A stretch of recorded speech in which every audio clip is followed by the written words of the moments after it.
Oke, teman-teman, saya punya waktu cuman 10 menit ya, jadi cepet aja ya. Tadi kan Pak Wamen udah panjang, jadi udah, saya pendek aja ya.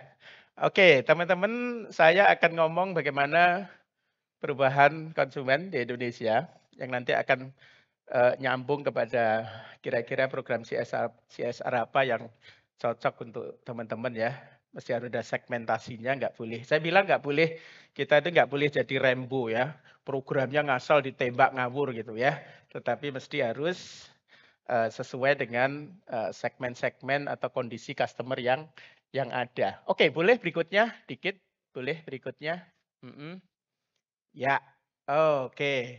Jadi ada reportnya, kalau nggak salah udah dibagikan ya teman-teman panitia ya. Reportnya ada 28 halaman, mungkin bisa diakses di masing-masing, apa namanya, di handphone-nya barangkali udah didistribusikan ya? Gambarnya nggak ada ya? Mhm. Itu ada, mengenai inisiatif Outlook ya, yang saya hanya 10 menit hanya kasih pengantarnya, nah tapi nanti lengkapnya ada di Outlook-nya teman-teman ya. Jadi nanti di situ teman-teman bisa akan lihat bagaimana perubahan konsumen atau perubahan society di Indonesia dan kemudian kira-kira berbagai program CSR apa yang cocok ya. Ini teman-teman dari corporate semua kan ya? Dan kira-kira tahun 2026 kira-kira program CSR-nya mau seperti apa. Oke, untuk mengantar report itu ya ada 128 halaman, jadi cukup panjang teman-teman. Inventure bersama HI, Human Initiative kita susun Outlook untuk 2026 ya. Nah, ini waktu 10 menit ya, ini udah kepotong 3 menit. Saya akan memberikan sedikit mengenai apa pengantarnya. Oke, teman-teman, jadi orang mengira bahwa setelah pandemi, itu terus kemudian kita lewat dan kita dari jatuh ya, terus kemudian kita, penat, kita naik, terus kemudian selesai gitu ya. Nah, tapi yang terjadi nggak begitu teman-teman. Jadi justru dampak pandemi itu ya secara psikologis, secara ekonomi kita rasakan justru sekarang ini ya. Jadi teman-teman kalau gambarnya kira-kira kayak gini ya, kita jatuh, terus kita naik, naik sampai di sini, ini tahun 2002 kira-kira, terus kemudian kita flat teman-teman, cenderung turun, ya cenderung turun, ya jadi melambat. Itulah yang kita alami sekarang, ya. Kita PHK di mana-mana, ya daya beli turun, kelas menengah rontok, ya kelas menengah rontok, ya ekonomi kita bagus sih sekitar 4,85%, tetapi ekonomi lesu ya, di tingkat BPS bagus, tapi di tingkat korporasi, mungkin saya boleh tanya, tapi ini bukan orang-orang marketing, orang-orang sales ya. Saya kira semua perusahaan di kuartal ketiga ya, banyak yang nggak tercapai targetnya karena konsumen itu lesu, luar biasa ya. Nah teman-teman jadi kira-kira gambarnya kayak begini ya, turun, ini tahun 2000 nih teman-teman, pada waktu, eee, pandemi, kemudian naik, tapi terus kemudian flat begini dan cenderung cenderung turun ya, dikonsumsi juga begitu, di pertumbuhan ekonomi dan seterusnya. Sampai puncaknya adalah ini, ya puncaknya adalah ini. Puncaknya adalah di akhir bulan Agustus, itu demonstrasi akhir Agustus teman-teman, itu bukan karena ya yang utama bukan karena politik, tetapi karena apa? Karena ekonomi ya, karena penduduk kita sudah suntuk, daya beli turun, kelas menengah rontok, PHK di mana-mana ya, PHK terakhir Michelin, terus barusan Blibli ya. Jadi ini enggak hanya cuman fenomena di Indonesia tapi seluruh dunia teman-teman. Karena di Nepal juga terjadi, di Chili juga terjadi, ya di Timor Leste terjadi. Jadi ini adalah fenomena yang namanya saya menyebut kalau di sisi konsumen atau dari sisi society adalah frugal, saya pakai istilah frugal consumer atau frugal society teman-teman ya. Jadi masyarakat yang kemudian hemat, kritis, dan kemudian demanding. Oke, boleh berikutnya. Jadi sebenarnya pandemi itu kita rasakan ya, kayaknya pelan-pelan nggak kerasa, tapi justru sekarang inilah pandemi itu kita rasakan ya, kelas menengah ya, sembako mahal, harga BBM naik ya dan seterusnya, daya beli kelas menengah turun ya. Jadi saya survei mengatakan 51% kelas menengah kita ya pendapatannya turun ya, daya belinya menurun ya. Angka 51% itu besar, teman-teman.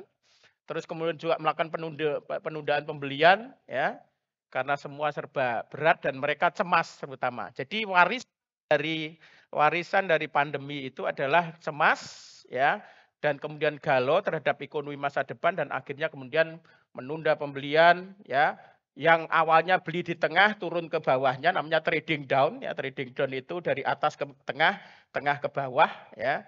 Jadi turun kelas pembeliannya ya. Boleh berikutnya. Berikutnya.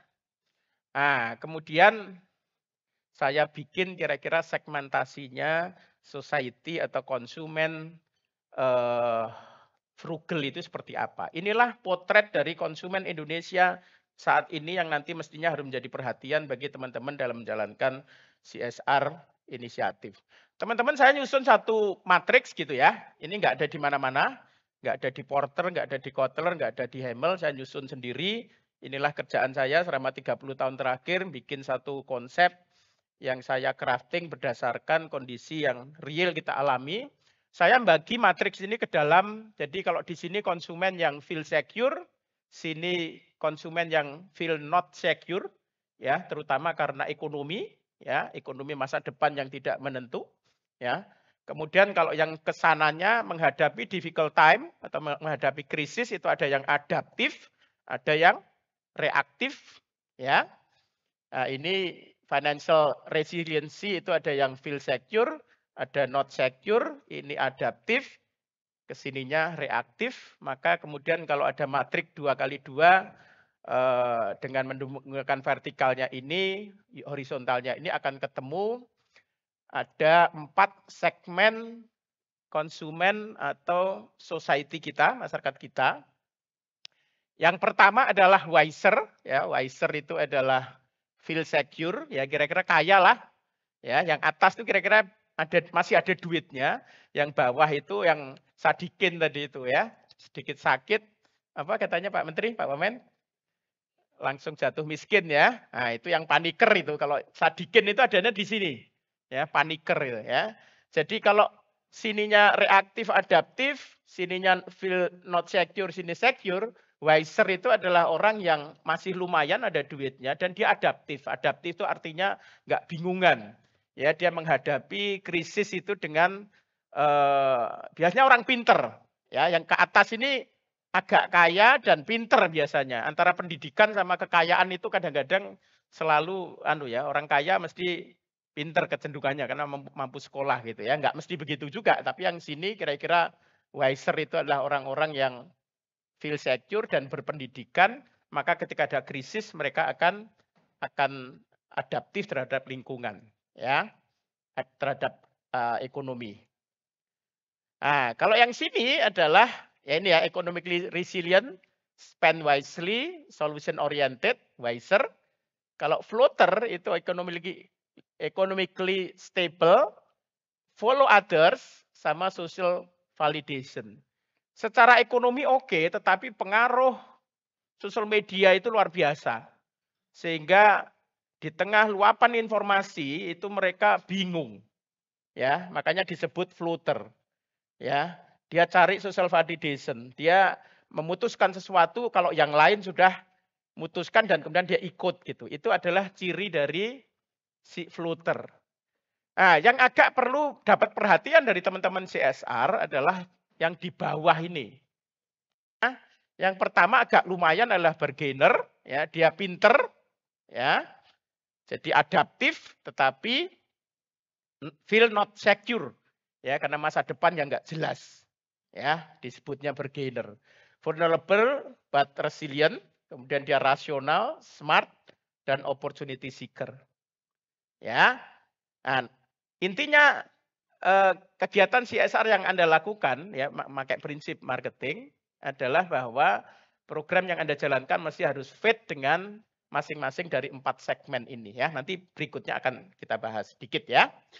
Panicker adalah most vulnerable, kemudian fokus ke essential needs, sama sudah ditekan knobnya itu sudah ditekan survival mode ya. Ini Sadikin ini kalau kata-katanya istilahnya Pak Wamen itu adalah Sadikin ya. Sakit sedikit langsung jatuh miskin ya. Itu paniker. Gitu teman-teman. Jadi itulah kira-kira situasi atau kondisi dari konsumen kita atau masyarakat kita post pandemi. Jadi orang mengira bahwa setelah pandemi turun naik lagi, kemudian kita naik terus gitu ya. Tapi yang terjadi adalah permanen kita itu dalam kondisi yang tadi ya, melambat, ekonomi melambat, PHK di mana-mana dan seterusnya sehingga konsumen itu orang itu cemas ya. Kelas menengah rontok, kemudian daya beli turun, itulah yang kita hadapi ya. Nah, makanya orang kayak Purbaya itu menjadi bintang ya, karena seolah-olah wah ini ada pahlawan gitu ya. Kita buktikan nanti tahun depan apakah betul kata-katanya Pak Purbaya itu bisa mengembalikan ekonomi kita itu betul atau enggak gitu ya. Kalau betul itu betul-betul akan menjadi the hero, tetapi kalau enggak aku takutnya nasibnya kayak yang lain-lain gitu ya. Nah, oke. Boleh berikutnya. Nah, ini kira-kira program yang kita lakukan untuk masing-masing segmen. Nanti lengkapnya ada di report teman-teman yang 128 halaman. Saya nggak akan detailkan, tetapi nanti kira-kira di masing-masing segmen ini kira-kira program offering-nya apa, core message-nya apa, campaign-nya kira-kira apa. Monggo nanti dilihat ya. Nah, tapi untuk biar contoh case-nya biar gamblang, boleh berikutnya. Boleh berikutnya. Ini kebetulan saya beberapa minggu terakhir banyak berhubungan dengan teman-teman di Medco. Ada nggak teman-teman di Medco? Hadir nggak? Ada teman-teman di Medco? Nggak ada ya. Nah, kebetulan komutnya itu teman di Kagama ya, keluarga alumni Gajah Mada. Nah, kita mau bikin, kebetulan Medco itu ada pabrik pabrik bioetanol di Lampung ya, tapi mangkrak udah 10 tahun. Karena apa? Karena penyebabnya karena bahan bakunya itu molese sama jagung sama tebu itu enggak ada. Jadi mangkrak karena enggak ada bahan bakunya enggak jalan. Maka kemudian namanya Pak Budi Basuki, itu komutnya EP ya, itu mau kolaborasi sama UGM gitu. Kebetulan saya UGM teman-teman. Nah, tadi Pak Wamen itu ternyata kita sama-sama dulu ya 30 tahun yang lalu sama-sama satu dulu demonstran bareng sama Pak Wamen ya, aktivis ya. Makanya terjadi nyambung tadi, tapi beliau dari UNS, kami dari UGM gitu. Nah, teman-teman yang menarik adalah program ini ideal ya kalau dari sisi pemerintahan Pak Prabowo kan pangan dan energi ya, bioetanol kita 300 triliun impor, jadi ini urgensi nasional ketahanan energi ya, 300 triliun kalau nggak salah ya kita impor subsidi impor ya, maka mesti harus selamat datang Bu Retno. Sama-sama UGM Bu. Terakhir Ibu saya undang di Kagama Leaders Forum Bu, masih ingat enggak Ibu? 2 bulan yang lalu. Ya. Jadi Ibu HI, saya teknik mesin, tapi teknik mesin kemudian ini Bu ya, loncat jadi malah urusan marketing, branding Bu. Jadi teknik mesinnya enggak dipakai Bu. Nah, kebetulan sekarang di Kagama, salah satu ketua Kagama kemarin ngundang Ibu di conference ada Kagama Leaders Forum. Oke, gitu. Teman-teman, intinya adalah program ini bisa di-link ke kerakyatan. Kenapa? Ya, karena bahan bakunya bioetanol itu adalah molese atau tebu, kemudian jagung, kemudian singkong. Yang itu adalah pertanian rakyat. ya. Jadi ini dari sisi ketahanan pangan, dari sisi kita sekarang krisis energi, impor 300 triliun itu cocok dan kemudian makanya Pak Budi Basuki bilang kolaborasi sama UGM untuk apa? Untuk agar ini menjadi satu ekosistem perekonomian rakyat ya. Energi, ketahanan energi dilingkan dengan perekonomian rakyat melalui dengan petani jagung, petani singkong dan seterusnya ya. Ini barangkali bisa menjadi ide teman-teman di 2026 ya, contoh programnya. Oke, berikutnya terakhir cuman 8 slide teman-teman. Ini yang nggak banyak dapat perhatian dari teman-teman semuanya ya, mengenai Gen Z ya. Nah, ini mungkin juga bisa jadi insight nanti untuk program CSR teman-teman. Saya kutipkan ini data ini dari buku judulnya Anxious Generation, teman-teman ya. Anxious Generation, buku mengenai Gen Z ya. Menarik teman-teman. Jadi ini adalah prevalensi depresi, prevalensi self harming. Sebenarnya ada satu lagi saya nggak tampilkan adalah prevalensi bunuh diri di kalangan Gen Z, teman-teman. Jadi karena pengaruh sosial media dan seterusnya itu kecenderungan ini tahun 2024 sampai 2020. Teman-teman mulai naik secara tajam itu di kira-kira tahun 2015 langsung naik. Ini landai ya, tetapi sejak 2016 kemudian langsung naik ya. Depresi, terus ini juga angkanya persis sama, polanya kira-kira sama. Suicide juga begitu, bunuh diri juga begitu. Setelah 2016 itu prevalensi Gen Z itu bunuh diri itu langsung melonjak naik seluruh dunia, teman-teman. Ya, makanya kira-kira ada yang tahu nggak kenapa kok mulai 2015 ini langsung naik? Kira-kira faktornya apa? Kira-kira apa? iPhone ditemukan iPhone meluncur 2007 ya, 2008. Ya. Terus kemudian mulai ada internet, mulai ada sosial media, maka kemudian dengan ada sosial media itu ya, Gen Z hidupnya tergantung pada sosial media, pengaruh di dalamnya dan kemudian depresi meningkat, self harming meningkat ya, loneliness meningkat gitu ya. Nah, ini enggak tampak tetapi ini adalah hal penting karena itu menyangkut generasi masa datang ya, terutama Gen Z. Teman-teman Gen Z sekarang sudah mulai menjadi first jobber ya, dan mereka juga nggak survive di pekerjaan ya, sudah mental health-nya terganggu ya, social skill-nya rendah, nggak survive di pekerjaan ya, kemudian cari kerja susah, PHK di mana-mana, jadi agak mengerikan ya nasib Gen Z ini. Makanya mungkin bagian dari program CSR teman-teman untuk menarget segmen. Jadi kalau ini lebih ke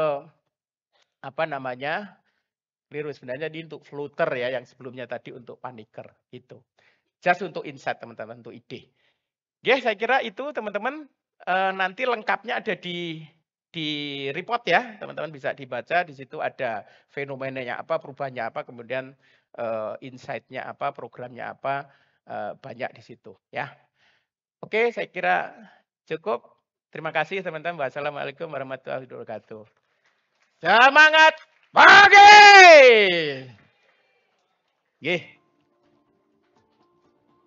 Cukup ya.